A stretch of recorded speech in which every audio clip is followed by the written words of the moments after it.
رمضان کا کبھی سوچا رمضان کا مطلب کیا ہے؟ رمضان کو رمضان کیوں کہتے ہیں؟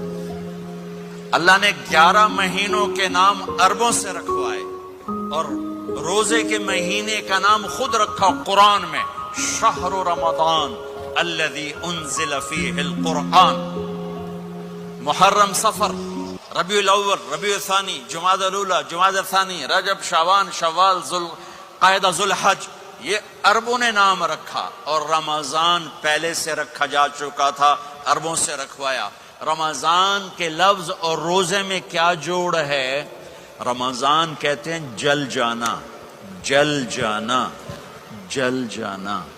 تو اس کو روزے کے ساتھ کیا مناسبت ہے کہ جب کوئی مرد عورت روزہ رکھتا ہے یا رکھتی ہے تو پچھلے 330 دن کے گناہ، آج روزہ رکھا، بھٹی تیار ہو گئی، گناہ ڈال کے جلاؤ، دوسرے دن اور گناہ جلاؤ، تیسرے دن اور گناہ، چوتھے دن اور، 30ویں دن سارے گناہوں کو اللہ تعالیٰ جلا کے راکھ کر کے ایمان والے مرد عورت کو پاک کر کے صاف کر کے آخری رات کہتا ہے جاؤ بخشے بخشائے چلے جاؤ۔